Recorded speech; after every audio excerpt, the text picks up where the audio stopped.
A continuación, y antes de conformar la cuarta mesa final de este excelente foro judicial internacional, nuevas propuestas para la prevención y sanción del delito de genocidio, queremos presentar una videoconferencia, por supuesto, presentando las palabras de excusa de la persona que a continuación voy a presentar, ya que por compromisos previos no pudo estar presente, sin embargo, tomó de su tiempo antes de realizar el viaje que ya tenía previsto en su agenda para grabar esta videoconferencia, pues por sus propias palabras no quería estar fuera dentro de esta iniciativa global, visión del doctor William Soto Santiago, embajador mundial de la paz.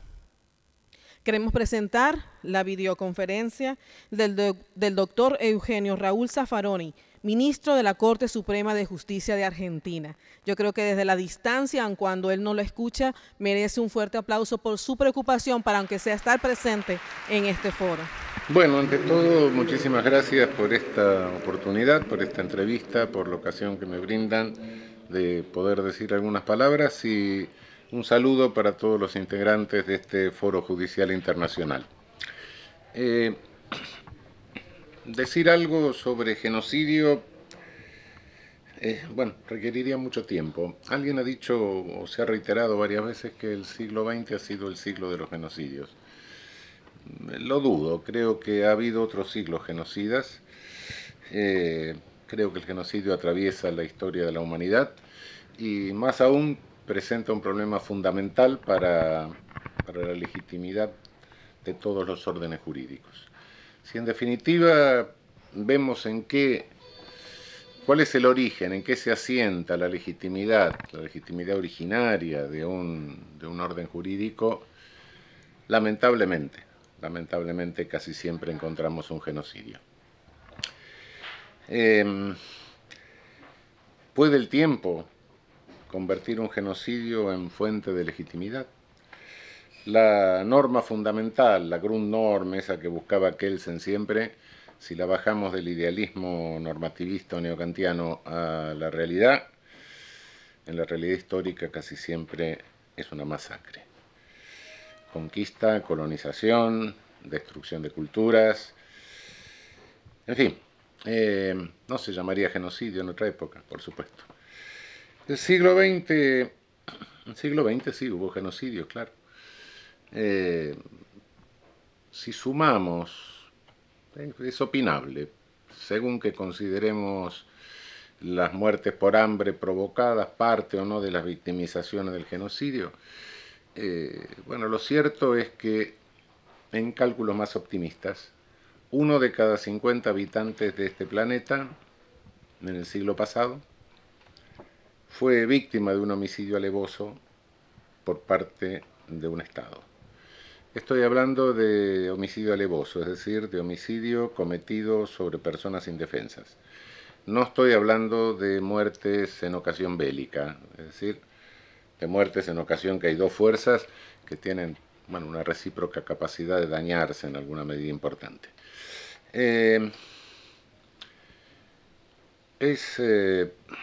No es fácil decir que 1 de cada 50 habitantes fue asesinado alevosamente por un Estado. Si el Estado, bueno, el Estado es una institución que puede parecer un poco abstracto. Si bajamos un poco más a lo particular, ¿quiénes fueron los ejecutores? Invariablemente encontramos como ejecutor de genocidio a una agencia del poder punitivo, lamentablemente. Policías, o de alguna manera inmiscuido el poder punitivo. Lo vemos en el genocidio armenio, soltaron presos para que fueran matando los turcos, para que fueran matando a los armenios en el camino. Lo vemos en la KGB, lo vemos en la Gestapo, etc. Claro, me dirán algunos, no hubo fuerzas armadas. Sí, también hubo fuerzas armadas, pero no en función bélica, en función represiva, es decir, operando como agencia de poder punitivo. esto nos tiene que alertar sobre el camino de prevención del genocidio. Sí, tenemos la Convención Internacional de Genocidio, 1948, etcétera, etcétera. Es una ley internacional, con sus defectos y con sus limitaciones. Primero y fundamental, esa ley se sanciona, la convención se sanciona y se tardó en ratificar, por otra parte, pero se sanciona en plena Guerra Fría. Y cuando la leemos detenidamente nos damos cuenta que casi es una caricatura del nazismo. ¿Por qué?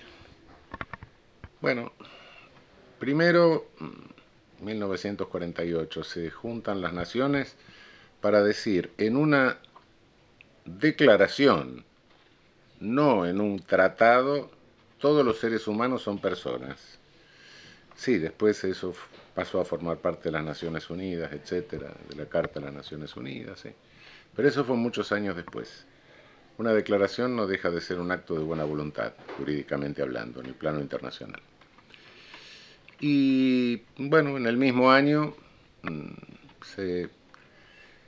ese mismo año da lugar a esta convención contra el genocidio, en la cual se hace una microcirugía rara.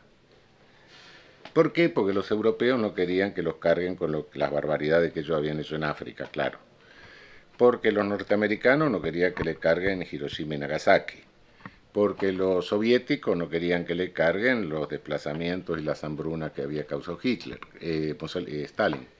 Es decir, era Hitler, era el nazismo en caricatura directamente, que claro, no se iba a repetir porque nunca se repite en la misma forma, ¿no? Es decir, una definición mezquina, una definición arbitrariamente limitada por la circunstanciación política en que tiene lugar. Es un avance de cualquier manera, sí, por cierto. Después cada país puede, naturalmente, tipificar en su derecho interno el genocidio como quiera, ¿no? Pero en lo internacional esta fue la definición. No podían dejar de hacerlo, era lo menos que se podía hacer. Entonces, esta definición mezquina, resultado de esas circunstancias y de esos condicionamientos, es la que hoy sigue vigente. Una ley es un deber ser, no es un ser. De modo que cuidado con la prevención del genocidio a través de una convención, y de una convención que tiene esta historia. No nos podemos quedar confortablemente sentados diciendo, bueno, tenemos ya una convención, tenemos una ley internacional, no ya por los defectos de la ley internacional, sino porque la prevención del genocidio exige llegar antes que se produzca el hecho. Después que se produjo, bueno, es como todo lo penal, ¿no? Llegamos cuando el muerto está muerto, recogemos el cadáver, listo. Con el autor podemos hacer, con el responsable podemos hacer cualquier cosa, pero ya el hecho se consumó. En el genocidio, la consumación del hecho representa una masacre. No nacen los genocidios de un día para otro. Se van instalando, van avanzando.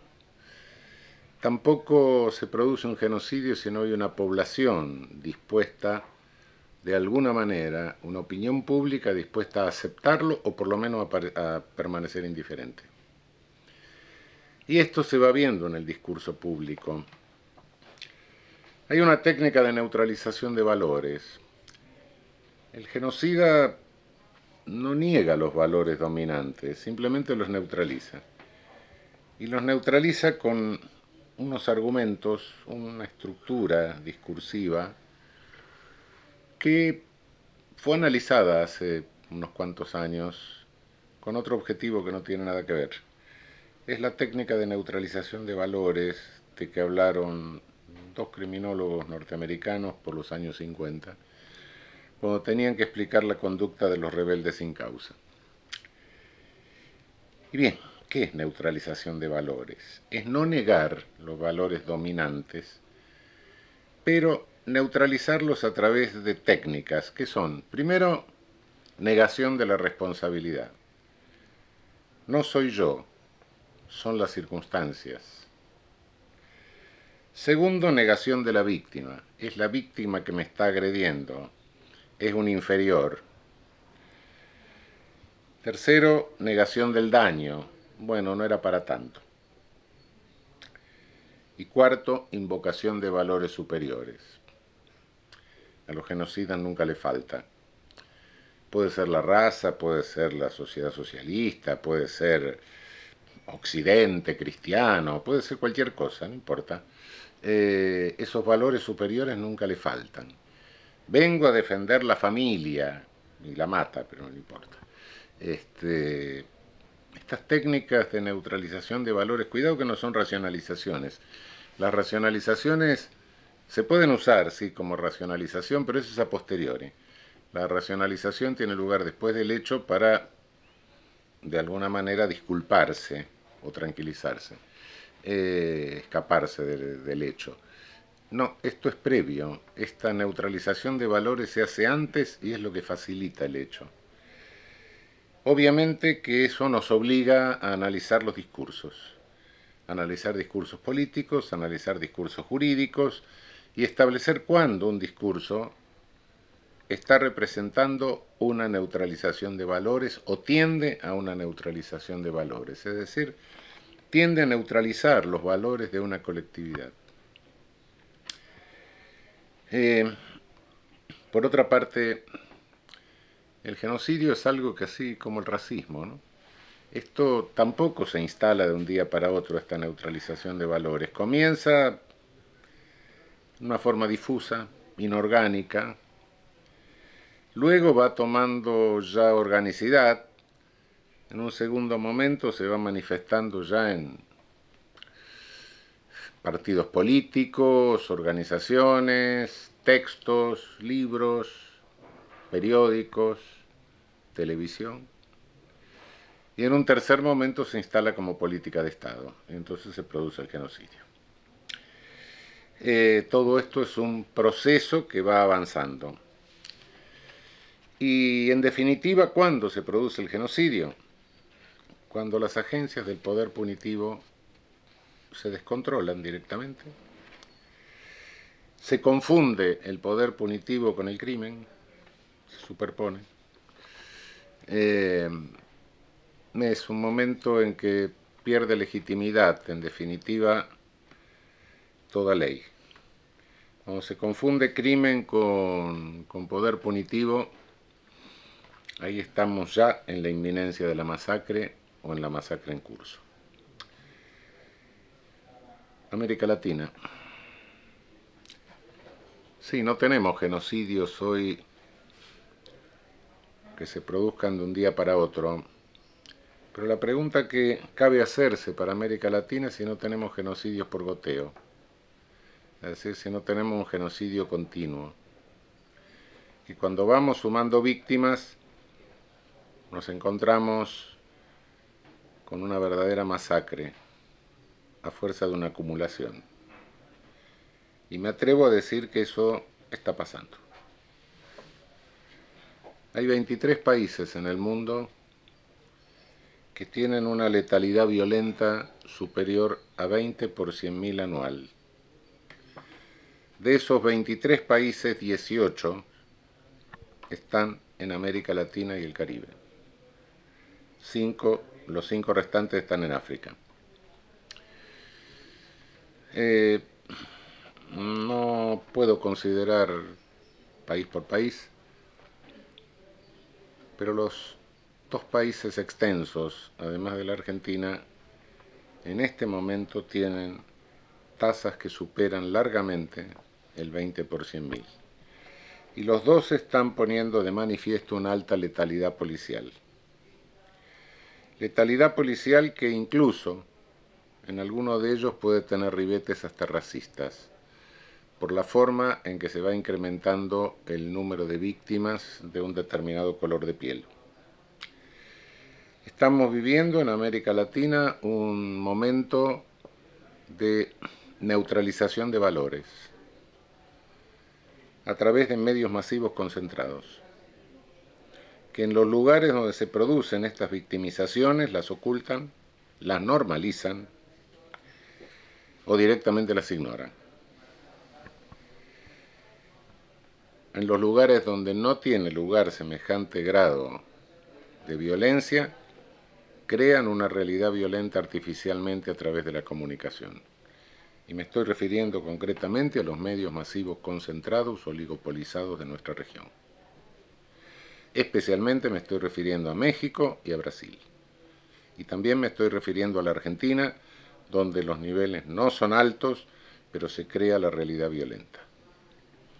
Esta realidad violenta justifica la letalidad policial y justifica la superposición de crimen con actividad punitiva. Estamos teniendo cárceles superpobladas, estamos teniendo cárceles que son campos de concentración, cuando no campos de exterminio.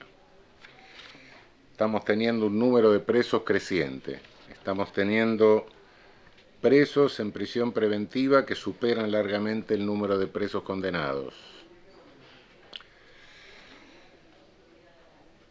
Cuando me pregunto un poco qué es lo que está pasando, lo que veo es algo que no me deja dudar mucho. Hay una fuerte tendencia a evitar el Estado social de derecho, a desmontar por completo lo que puede ser un modelo de sociedad incluyente y a reforzar un modelo de sociedad excluyente, donde no se redistribuya nunca más la renta, donde la renta se vaya concentrando cada vez más en un segmento.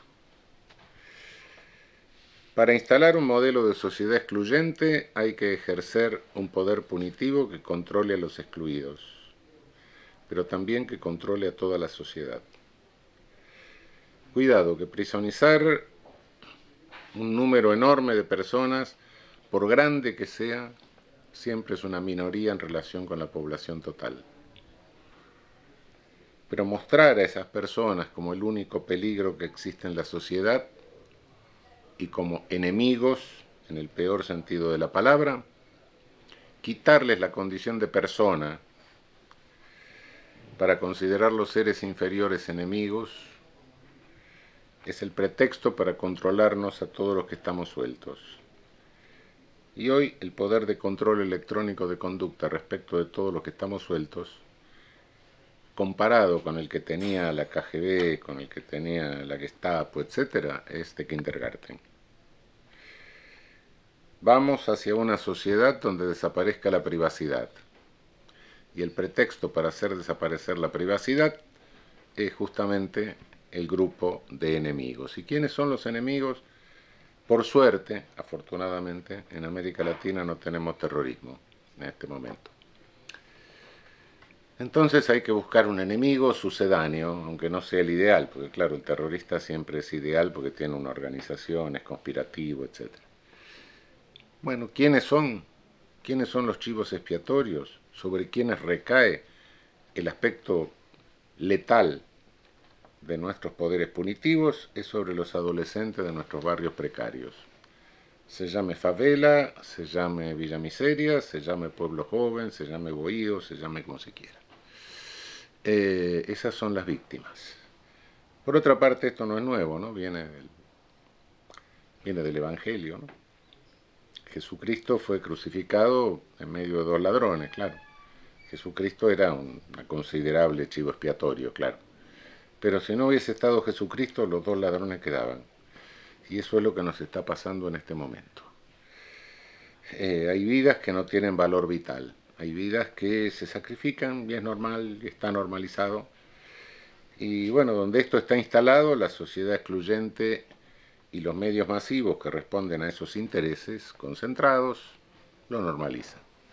Donde no está instalado, tratan de instalar la violencia y entonces la crean. Cuidado que estamos en un peligrosísimo camino de neutralización de valores, si es que ya no llegamos al genocidio por goteo, ¿no? Es decir, a una actividad genocida de carácter continuado.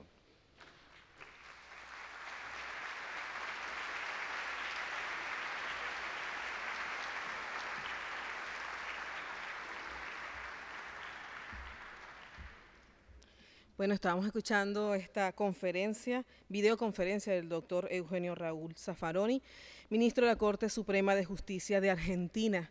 Quiero señalar su ficha técnica, abogado de la Universidad de Buenos Aires, doctor en Ciencias Jurídicas y Sociales de la Universidad Nacional del Litoral, doctorados en Jurisprudencia de la Università degli Studi di Macerata, Italia, Universidad Nacional de San Agustín del Perú, Universidad Alas Peruanas del Perú, Universidad Nacional del Rosario, Argentina, Universidad para la Cooperación Internacional de Costa Rica, Instituto Nacional de Ciencias Penales de México y Universidad de Castilla-La Mancha de España.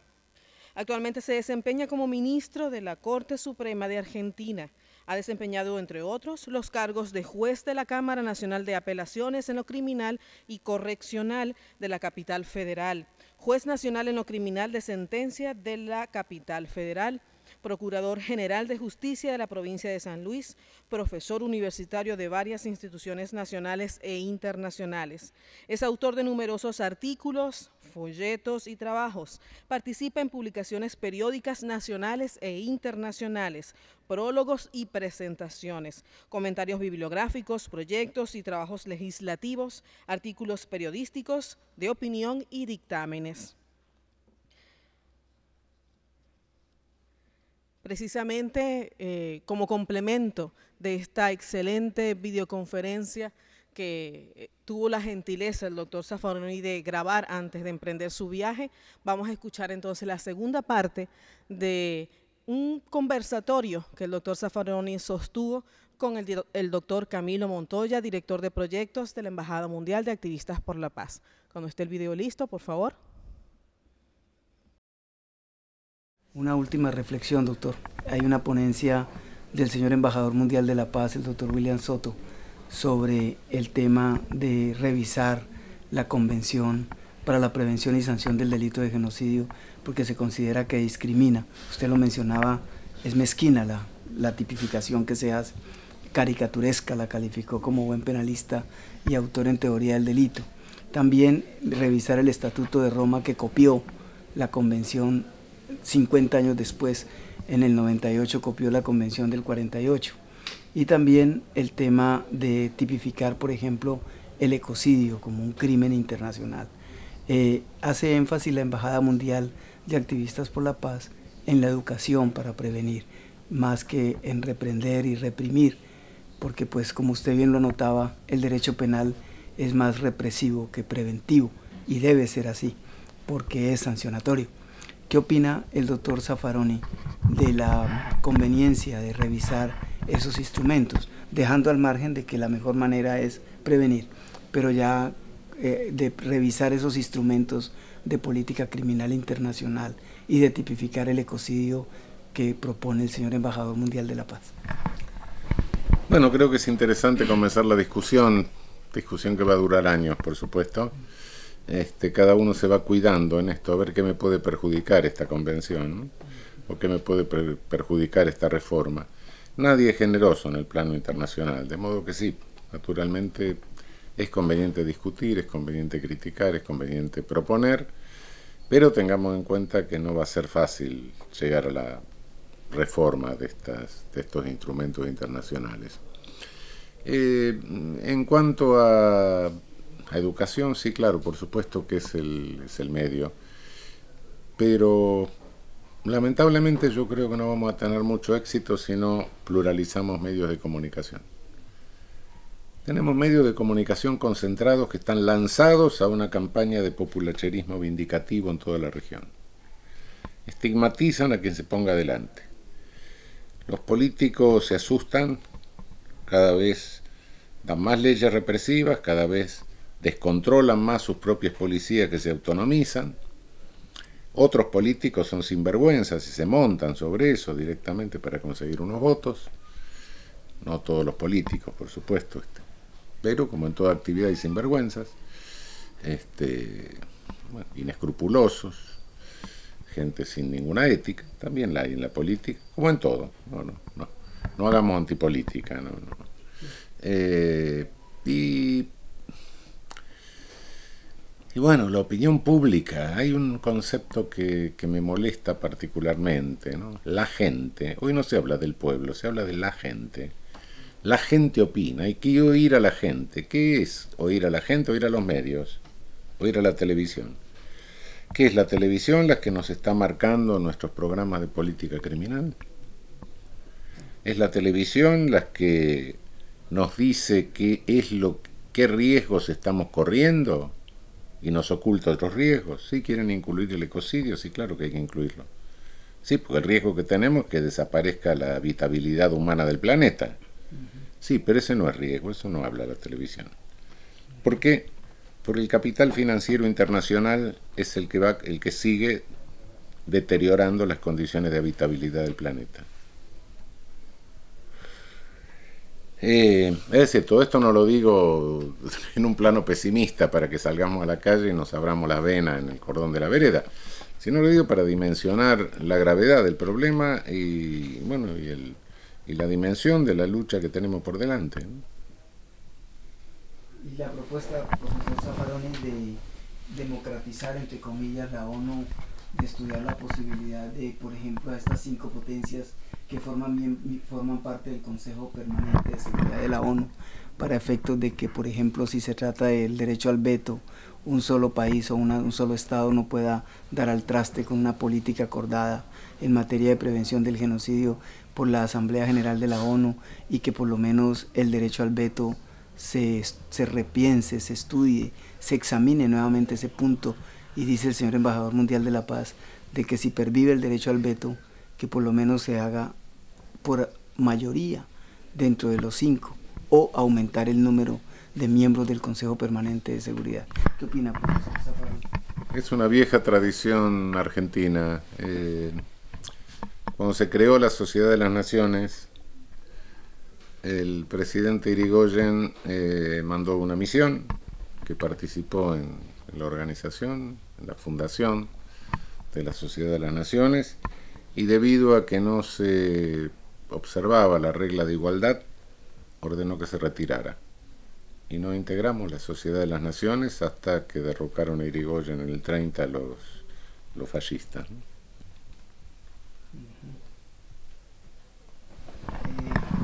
Muchas gracias, doctor Zaffaroni, y gracias también al doctor Luis Ernesto Vargas, presidente de la Corte Constitucional de Colombia, que nos acompaña aquí en este momento, quien será también ponente en este foro judicial internacional que tendremos mañana, el lunes, y también al señor embajador mundial de la paz, doctor William Soto Santiago, un privilegio tenerlo con nosotros, también a Camilo Montoya Real, quien será ponente por la parte de los estudiantes del Consejo Estudiantil de la Universidad de los Andes, Sonia Estela Real Miranda, fiscal de Colombia, y al personal de cámaras, Pierre Agusti y Noel Mota. Muchas gracias a todos. Gracias, profesor Zaffaroni. Gracias a usted.